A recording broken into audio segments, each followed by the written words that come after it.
And here we are. This is Pink Glue. This is October 17th, 2020. The election is approaching. Things are getting crazier. We were promised an October surprise.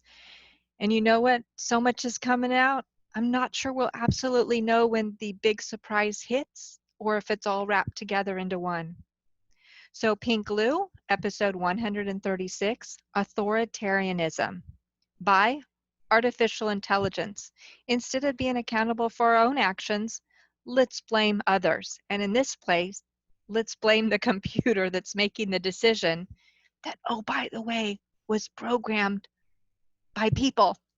Okay, so Pink Glue, October 17th, Authoritarianism by Artificial Intelligence, episode 136. Here we are in the month of October. We're a little past midway, so I wanted to come up with something kind of cute here. I did a class this morning online, art for some second and third graders, and we took toilet paper rolls and made just some really cute doggies and some little pumpkins. And in the background, we had this going so that we could look at some vocabulary words. It's very interesting that apparently second and third graders don't have to do spelling tests or math tests or learn multiplication anymore in California.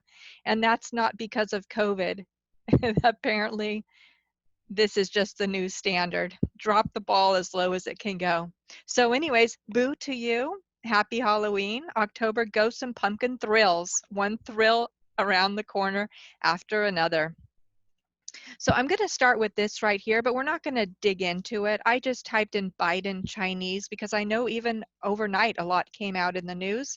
And so we've been monitoring this all week as the story unravels. Now, you know, it's no accident that the news about an opponent running for political office is coming out right before an election. But you know, it's really unique from my perspective is even when the Kavanaugh hearings or any other political, we always hear about two things: drugs, which they put down like that's no big deal, and um, usually something involving women that are not married to the man, and assaults and different levels of that. And and so these are the topics that always come up, and they just smear, and they smear so far that it even goes beyond what the truth may have originally been, but the stories grow and grow and grow beyond that. And this is normally what we can expect leading into any kind of election. How much can you smear the other party? And it's not really about hurting the other individual, because as we've seen, most politicians are so far disconnected, it comes into a game, not even a realization of honor or integrity of actions that they've chosen. It really just seems to confuse the voting population so that they'll be persuaded to go one direction or another. But here we go again, as I mentioned, overnight, quite a bit came out. So I wanted to just highlight these three topics here. First of all, we have Hunter Biden demanded Chinese billionaire pay $10 million for introductions alone, email show. And this was Washington Times. That came out 2 days ago. And there was a part of the emails that are coming out, they're showing that Biden, as vice president, Joe Biden, had his son fly on Air Force Two, which is the vice presidential plane. Air Force One would be for the president. And he flew them into different countries, in this case, namely China, to set up the deals. And as the emails are coming out, they're realizing that Joe Biden fully was aware of what Hunter was doing and was taking a cut. Now, there's a series of things here that were not legal, but also vie into a political and security for the United States. So for a number of reasons, this is an extremely dangerous game that they're playing. And so what we do is we back up a minute. We just went through 3 years of targeting a president. And again, it doesn't matter if you're for or against the president. At some level, everything they do and say can't be wrong. They say that even a clock is right twice a day. So why is it that there's not one thing the president has done, according to mainstream media, over the last 3.5, almost 4 years that has been on target? And we also just came out of a phenomenal year where one party attacked another party, tried to impeach the president, and all the while getting him focused um, on really survival. There's a number of attacks against the president on a number of different levels and really making him survive. But the most obvious and publicized were these impeachment trials, which came out to be not quite the truth as we were told, but the truth is coming out that the other party has put forward a candidate that is quite baffling, actually. I don't understand their overall strategy, why they would select this particular individual who seems to have possible health issues, who at best it does not seem to be a leader in a room or a discussion, and at worst is not a leader. Now we're uncovering all the challenges with ethics as well. So we'll see how far this goes here. But then the next article that I'm looking at here is the one right underneath that says censoring the Biden story, how social media becomes state media. The Hill. This was 3 hours ago. And what happens is when we look at other countries that don't have free speech, is all their media is state run or government run, as it would be. And they get to decide who gets to say what, and they create the story, they make the narrative, they add in the pictures, the content, and plaster the message on billboards, the news, the media, print, whatever, in every direction. And then that becomes the truth, because anybody who opposes that truth literally doesn't exist any longer. Either they lose their job, their families are attacked, or lives are lost. It becomes very, very serious very, very quickly, as we all know. But in this case, why is social media being allowed to run even more strict than a state media or a government media? So for instance, we have some impartiality with our government and separation in order to acknowledge and hold up free speech. And yet social media has become such a dominant factor that as private companies, not voted or elected into office, but as private companies making billions and trillions of dollars off of you, yes, you, because they sell your data. They not only package it and sell it to our own government, they package it and sell it to other governments, they package it and sell it to anybody that will buy it, any corporation, and they leak it onto the black market. All these different levels are selling you, pieces of you that are put together. However, the further we go along down the story, the closer we are to not a piece of you being sold, but the whole you every time. And the ramifications have been huge in our lives, which we will really see as our children grow up the depth of what all has been sold. But for many of us who've experienced any kind of identity theft or fraud in that level, it's devastating for years. And the irony is, if somebody takes your identity and it isn't you attached to a social security number, you don't have a right to clear it up without proving it gets crazy really fast. The rules are not set up in your favor. But in this case, again, social media has stepped up and decided what people can see, when they can see it, and they've gone so far as actually creating the narrative, adding in the pictures, adding in the content, and distributing it in all different ways. And they're in collusion, because when one goes down, they all go down. When one does a purge, they all have agreed to do a purge. They're all working together here. So we've got the main players. In this picture, they've got a Twitter and a Facebook. And of course, you know, on October 15th, we had the big YouTube purge that took away the significant amount of the truthsayers that were still left on YouTube. The list was long, and it is posted. I believe it was in episode 134 that I did.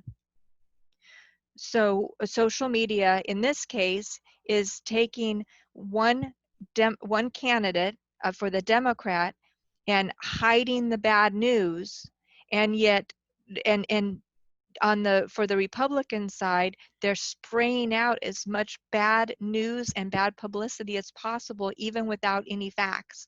And so there's such an unbalance there that the oversight committee has now politely requested again that the CEOs attend a conference in Washington to speak about what is going on. However, this game is done. We have had 4 years of this crap. We have had the government constantly wave a stick and say, please don't do this anymore, and go through the courts and do everything legally, which is very admirable. But somebody needs to step up to the plate. Section 230 absolutely needs to go away. I'm beyond any kind of acceptance for appeal, and I certainly don't think the wolves in the sheep house need to be defining what that appeal will look like.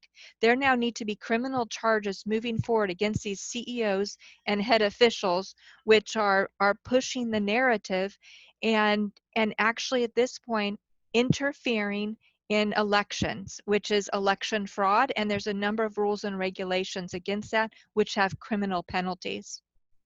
Now, as we go to the third one here, we have Tucker Carlson. Big tech censored New York Post story about Hunter Biden like the Chinese government. This was Real Clear Politics 2 days ago. Fox News host Tucker Carlson delivered a monologue Wednesday night on Twitter and Facebook's stance on what they're doing. So this is the overview here. Plenty of information. Of course, you can dig in. Today, I'm not going to click on those. But what I do want to do is 3 times during this summer, my computer was completely taken over. And if we go back to the title I have here, Authoritarianism by Artificial Intelligence. Hey, it's not my fault. The computer did it. So what we have here is Microsoft somehow this summer has decided 3 different occasions to force a restart on personal PCs and install unwanted applications. Now we all know that if you install an application on your phone or your computer, you are opening a window of a connection to for open download, and even if you don't give the permissions, by attacking that, you are letting them monitor your contacts, your email, your conversations, whatever is on that computer, whatever's on that phone is fair game, even if their terms and conditions don't state that. It's very, very dangerous. This is why apps apps just don't make sense to me. And people will say, yeah, but you can localize the information, you can move that much. No, this is not about making it easier anymore. We've crossed that line. It is not that hard to go to a URL, access what you need to do, close it out when you're done. Don't put the garbage on your system. So here we go. Microsoft continues to force restarts on Windows PCs. Now, the first time this happened during the summer, I had stepped away from my computer to help my child with distance learning because, of course, COVID children still cannot be educated. So I'm helping him. I come back to my computer, and my computer is completely locked down. It has gone into a sleep mode. I can't wake it up. It wants a password, but when I put in my password, it's telling me that due to their system, the password isn't acceptable. I've now been locked out. I've tried too many times, even though that was the first time that I tried it, to wait 24 hours. So I contact Microsoft for assistance. And of course, if you don't have a paid Microsoft account, good luck getting through.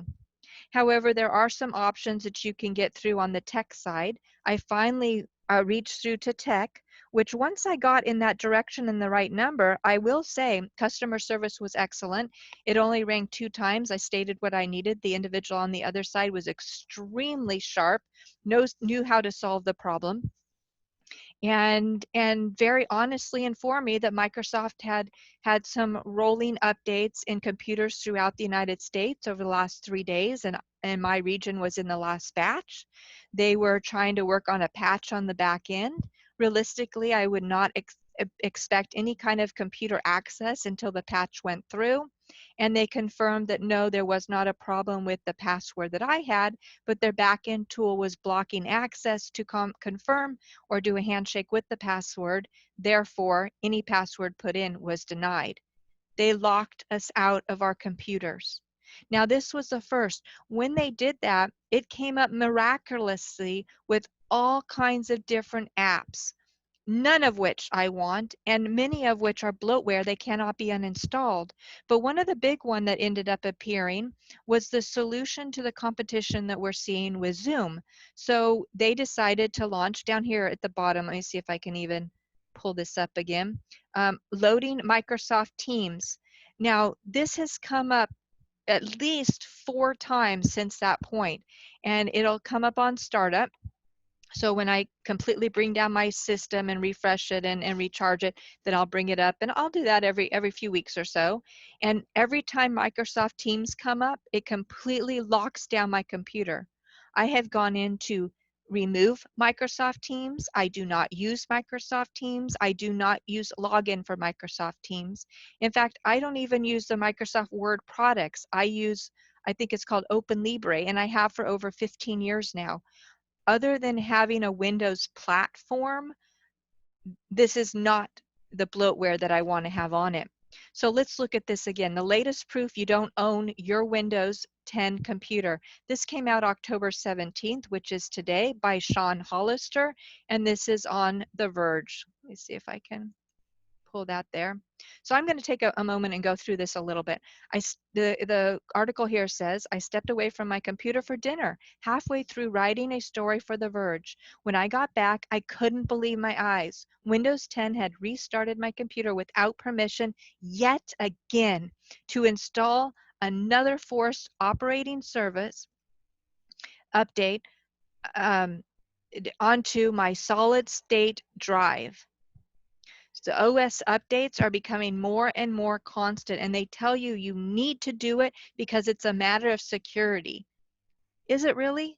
Are they putting out the patches for the latest security when they can't even put out a full product of their own software? I don't think so. I'll continue here. The craziest part, when my machine finished rebooting, it now contained the exact thing I'd been writing about before I was rudely interrupted.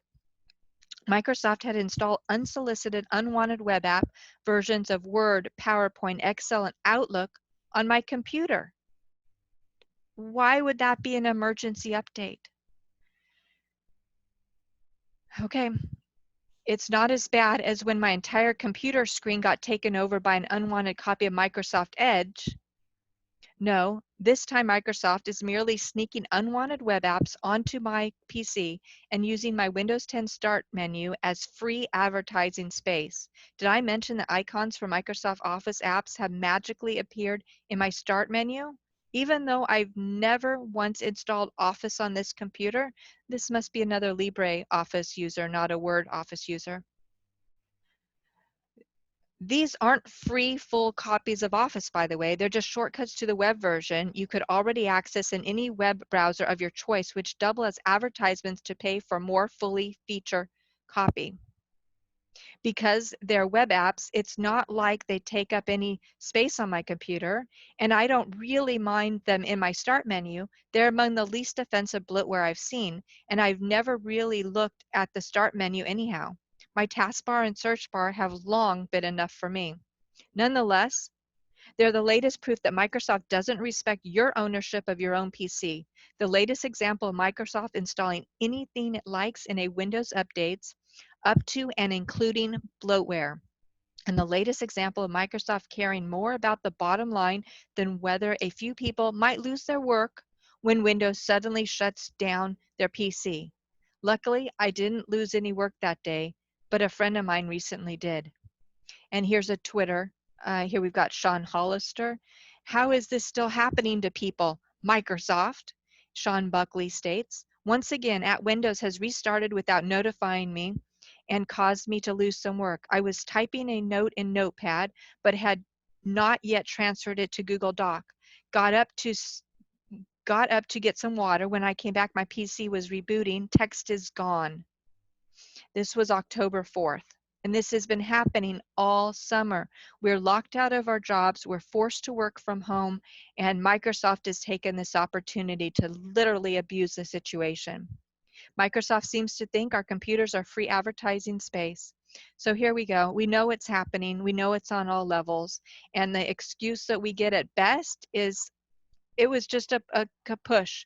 The computer decided that no, somebody went in and programmed that. People are programming and making these choices for us. Now, this article was really interesting. This one has to do with Facebook. This is on extremetech.com. It's a gaming site. And this was posted yesterday afternoon, October 16th, by Joel Hruska. Title is Facebook is perma-banning Oculus Quest 2 owners for owning an Oculus Quest 2. What in the world does that mean? Okay, so Oculus, of course, is this box that you would put over your eyes. You kind of strap it to your head, and it puts you into a 3D reality. So as you're playing your game, your eyes see that the depth of like you're actually there and you're actually experiencing it. So back in August, Facebook announced it would begin requiring a Facebook account to use future Oculus devices. This was received with all the love Facebook's abysmal data practices and willful disregard for the negative impact of its own policies deserves. Nonetheless, the company pushed ahead as it does. What happened next couldn't be more on the nose if it happened in a movie. End users who were signing up for Facebook or attempting to link their accounts to Facebook are finding themselves permabanned from the site. What? Furthermore, the automated, here we go, AI, automated ban tools Facebook uses are telling them that the decision is permanent and cannot be undone. Really? The computer didn't tell you that. Somebody programmed not only the code to make that happen, but actually typed those words so you would see it on the screen. Inexcusable, the level of manipulation and frustration being caused. Users have taken to Reddit and Twitter to discuss the problem. So here we go, October 14th, Oculus support. We're aware a small number, remember, this is a big thing. Whenever somebody steps up and says, hey, wait a minute, this isn't right, or I need help, you might notice this in a workplace, you might notice this in a business, you might know, people will stand back and feign innocence rather than step up to the honesty. You'll say that, for instance, when I contacted Microsoft, I'd already done quite a bit of search already, and I knew that Microsoft had done the update because I'd walked away and come back, and I had gathered what the update was, what the problem was, what the outages were through down detectors, and I knew quite a bit. So when I called in, I let them know, look, no jerking my chain here. Let's move through this a problem. And they snapped right into the honesty, and I appreciate that.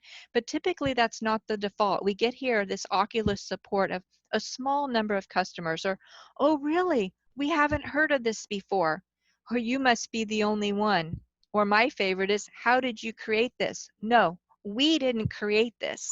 We are consumers using a product in order to get through our work life, and somebody else has made a series of decisions which interferes and blocks our ability to be successful. So in this case, a small number of customers is not the case.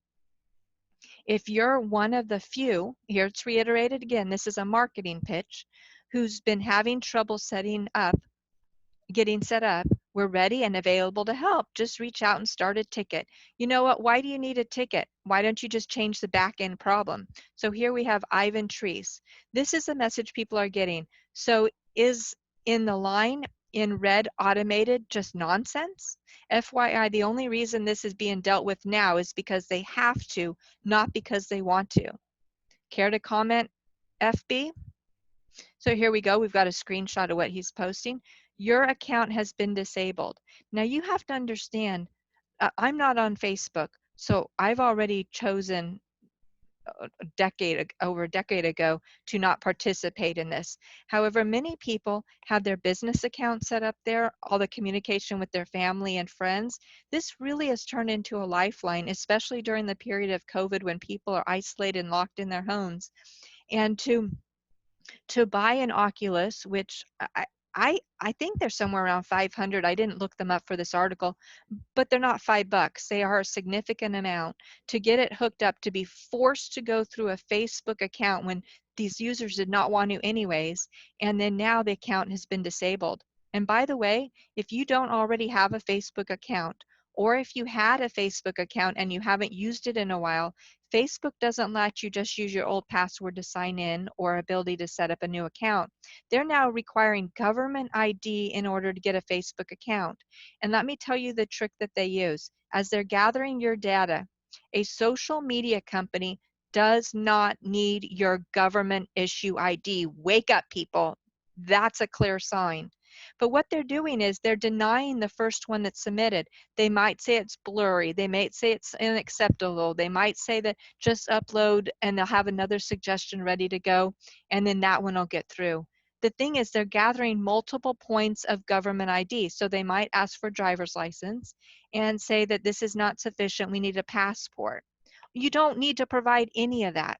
You don't need social media and you don't need Facebook. People are saying that if we repeal Section 230, then Facebook and YouTube and Twitter will go offline. No, they won't.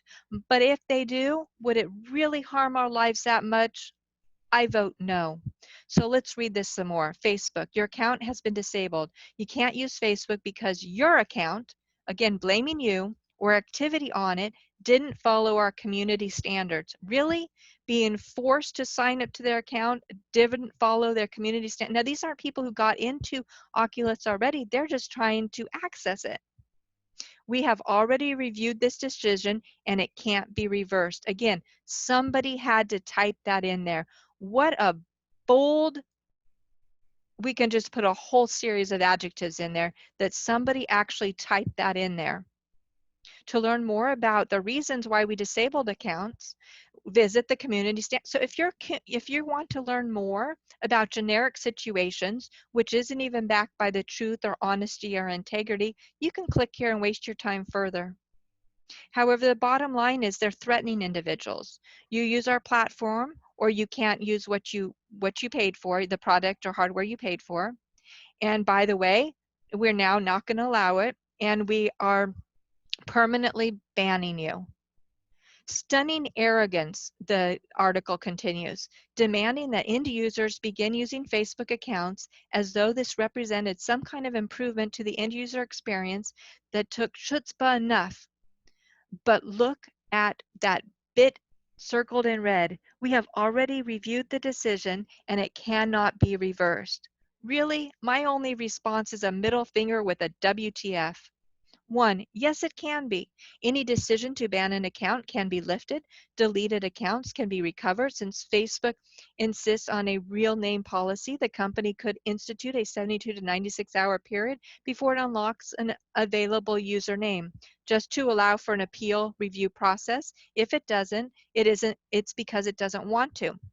Now I'm going to add in here that I went ahead and contacted Facebook HQ over 10 years ago to have my entire Facebook scraped, closed, deleted, and nothing left.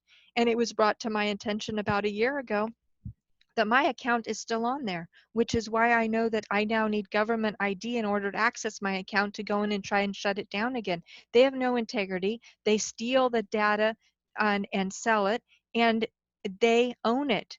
Even if they shut you out, they still own and preserve all the information. It is not gone and disappeared. It is sitting there. 2, no human has reviewed the decision. That's obvious. This is how we go back to artificial intelligence, authoritarian. Somebody is imposing their will on you. That's obvious. People are being banned by automated bot. Upon being banned, they are told that because a computer has made a decision, that decision cannot be appealed to a human. This is a perfect example of how the assumed infallibility of computers makes life vastly more difficult for humans. Facebook has since admitted that it may have screwed up and asked customers to reach out and contact. Waste your time and your emotions and your energy in chasing us down. No, why don't they just stop playing the emotional games? And you know this is another emotional experiment that they're going through. This was no accident. But consider the implications. Facebook's default is to claim that its computers are so infallible, no mistake could possibly be made. It's confident enough in this claim that it feels safe slapping it on a broad notice to be sent into anyone whose account has been banned, regardless of the region. Customer service used to be something people expected. Today, customer service is something internet companies mostly can't be bothered to provide. Got a problem with Gmail, Instagram, Facebook, Tumblr, or Microsoft? Good luck ever speaking to a human if you aren't a massive business customer, and sometimes even if you are. Help resources are these services are confined to a list of FAQs, answers to questions you're unlikely to be asking, and maybe some forum for end users to post their problems so it all can be ignored. And you'll notice on FAQs, they're all politically correct, reviewed by an HR, reviewed by legal, and screened so much down that it never even answers a problem you have. So anyways, the issue is very, very clear. This in no way has to do with a computer making a decision. Let me just bring this back up here. Somebody at Facebook programmed, a software engineer programmed the back end that when you accessed for these reasons, you would be disabled. And then somebody went in and typed in this message for an individual to see. This is just inexcusable to the nth degree.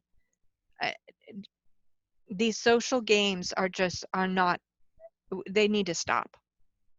So now we've got NPR, and this came out today. This was October 17th, NPR KQED. This has to do with the crisis here that we're all going through.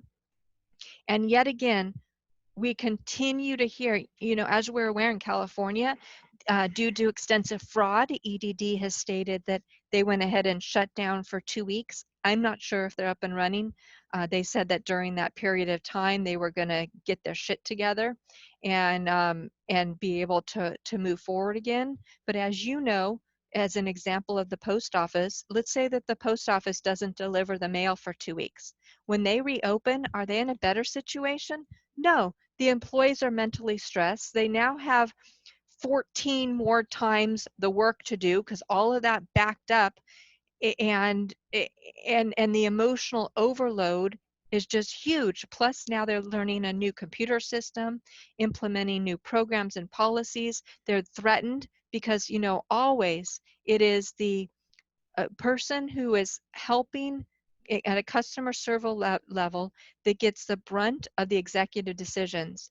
So let's say you have a challenge with the company. Do you go to the executive offices and ask to talk to somebody who made the decision and have a resolve? Yes, you can.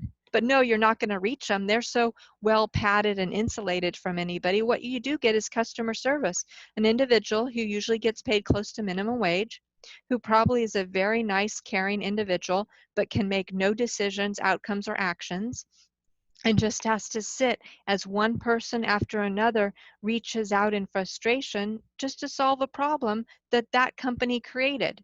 The weight and the emotional stress is just, again, not necessary. So here we are, October 17th. I'm still unemployed, millions in dire situation as savings start to run out. Now, start to run out.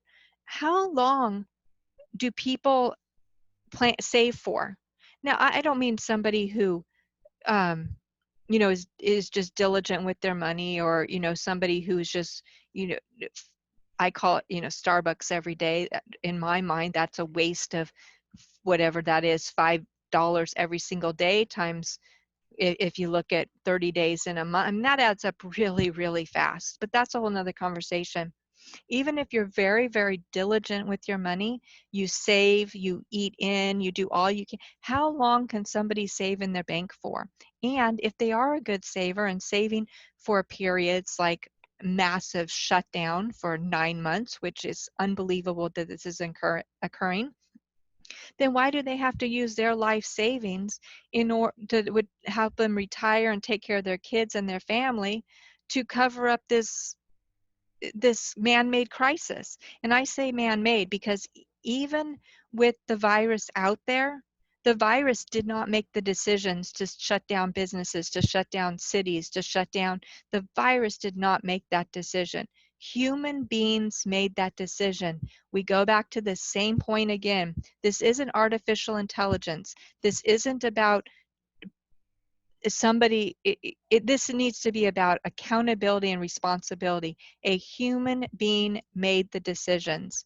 So this is a 3-minute listen if you want to listen to Scott Horsley's article here, but it's just a reminder that when the pandemic hit this spring, government relief payments provided a life raft to millions of people who'd been thrown out of work. That life raft, however, is now losing air, threatening to leave the unemployed in a perilous situation, just as Washington leaders struggle to clinch a new package of aid ahead of the November election. Fellas, this aid isn't coming. I don't know what the solution is, but there's a lot more that needs to be solved here. And I can tell you in this line, these are probably good, honest, hardworking Americans who just want an opportunity to go back to work. And yet they're spending their days instead in a line. This is not social distancing, in close with others, probably getting frustrated and dealing with their own emotions and stress in order to essentially beg for money. Where did we get to this point? Okay, so here we go. This is October 17th, Authoritarianism by Artificial Intelligence. People are making the decisions. Computers are not. People are making the decisions. The virus did not. This is episode 136, Pink Clue.